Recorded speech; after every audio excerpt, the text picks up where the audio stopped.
Добри дојде за Андреј Петров, кандидат на Сдруженијата опозиција во Карпош и воедно генерален секретар на СДСМ.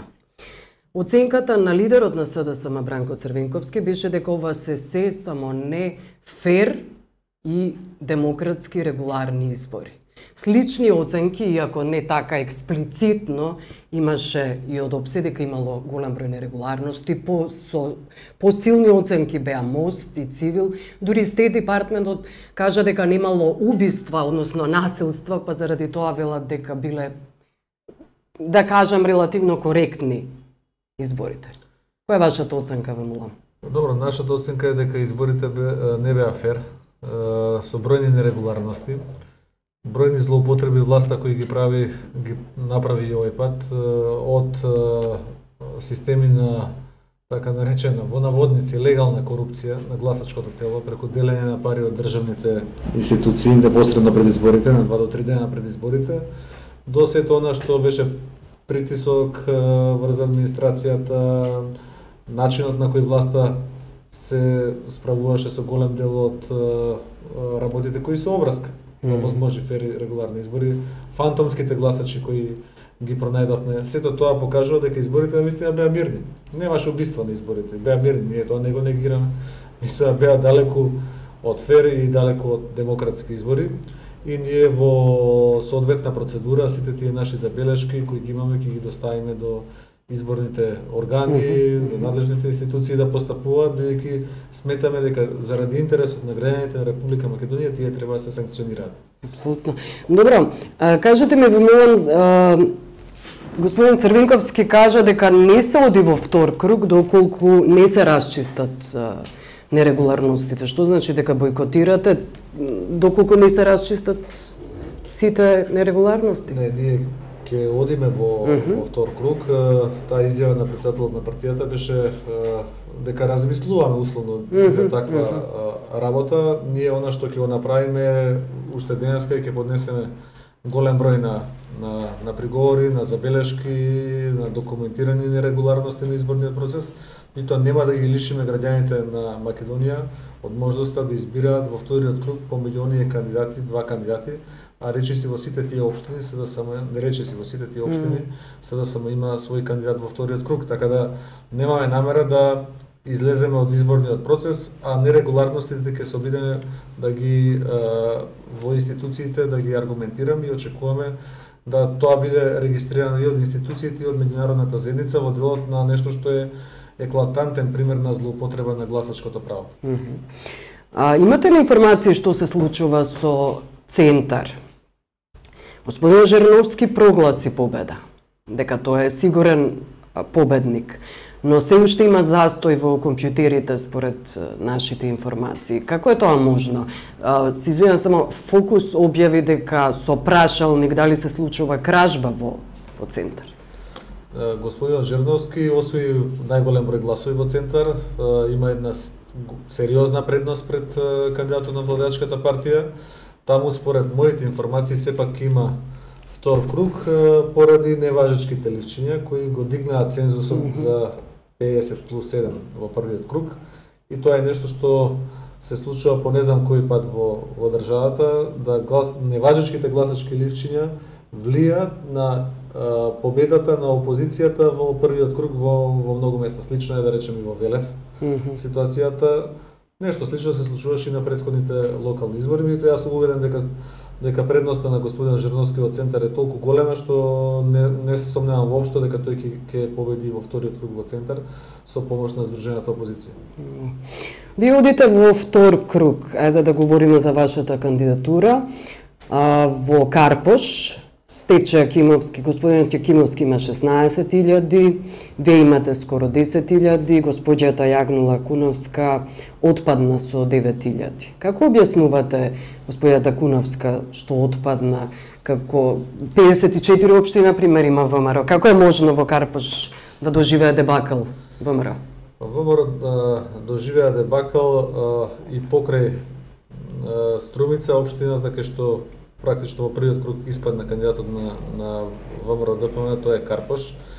Факт е дека дел од гласовите на ВМРО ДПМН отидоа на контото на другиот кандидат, некој за кој ние однапред тврдиме дека е резервен играч на власта. А вистинскиот играч кој е? Значи, тој резервниот играч испаднал вистинскиот играч и тоа го покажаа резултатите, бидејќи господјата Куновска отпадна. Фактот дека ние се обидовме со една кампања од 15 дена поради она предавство кој ни го направи господинот Екимовски, нешто на што ние не сме можеле да влијаеме, да надоместиме нешто што личеше ненадоместливо. За нас целта во првиот круг е остварена. Наша цел беше да истиснеме еден од кандидатите и според анализите на јавното мислење логично беше дека тоа треба да биде господјата Куновска и втората работа беше да не овозможиме прооднос на еден од кандидатите кој тоа го работел подолго време да влезе во првиот круг. На некој начин нашата битка во Карпаш беше битка да се спаси честа на СДСМ, после она што му го направи Стефче Екимовски на СДСМ и да не се дозволи кандидатот на СДСМ во оваа општина која е традиционално СДСМовска да испадне во првиот круг. И со многу работа успеавме тоа да го постигнеме. Имате ли објаснување како добил Стефче Екимовски 16.000 гласови, а во исто време велите дека станува збор за предавство? Значи ли тоа дека гласачите не разбираат дека е предавство? Не. Значи, гласачкото тело не може преку ног да го смени расположението.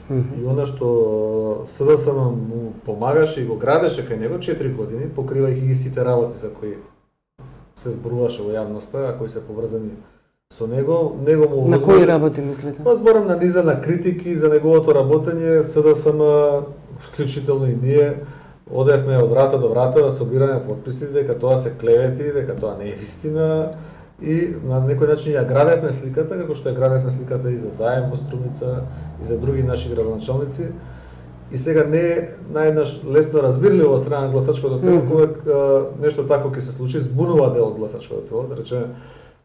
Нашите анализи покажуваат дека голем дел од гласачкото тело на ВМРО-ДПМН отиде кај Стефче Екимовски и дел поради конфузијата која настана и од гласачкото тело на СДСМ, плюс оние неопределени кои биле задоволни од функционирањето негово како градоначалник, меѓутоа во исто време од функционирањето на советот на општината кој беше под СДСМ и кој практично ги даваше основните насоки на тоа работење. Така да ние успеавме, само за илустрација, да неговата предност ја преполовиме, онака како што беа анкетите замислени на почетокот на изборната кампања и да практично ја дуплираме поддршката и да ја истиснеме Јагнула Куновска. Значи и тоа го сметам за голем успех на СДСМ во едни специфични околности, каде што и со Стефче Екимовски на врат СДСМ успеа да изфрли Јагнула Куновска од трка, практично го победи ВМРО-ДПМН. Во вториот круг ќе работиме да дел од тие гласачи кои природно се леви гласови ги придобиеме на наша страна. Во исто време свесни сме дека ВМРО-ДПМН ќе ги насочи своите гласови кон Стефче Екимовски. Тоа се вашите информации дека ќе го поддржат господин Екимовски? Апсолутно, не се информации, тоа врз база на анкетите и со испитувањето на јавното мислење се гледа еден сериозен и отклон на тоа гласачко тело на ВМРО-ДПМН и нашите информации се дека на тоа се работи неформално, можеби тие нема официјално да повикаа заради тоа што би било тоа парадокс, нешто што можеби ќе им се одрази како некоја непринципиелност на друго место, меѓутоа во секој случај ние очекуваме дека таква една поддршка ќе има. Реално ќе видиме како тоа се на од уво на уво ќе оди таа поддршка, како би одела повикот да знаат гласачите за кого да гласаат. Па гласачите ВМРО-вски настроените. Многу добро тоа може да се изведе на начин меѓу во партиската инфраструктура без јавни повици на преку телевизија кои ако ги направат практично би го потврдиле она што ние кажуваме и тој голем корпус на гласачко тело наше кое на некој начин ја даде поддршката таму, би се вратило кај нас, што би не било доволно нас за победа.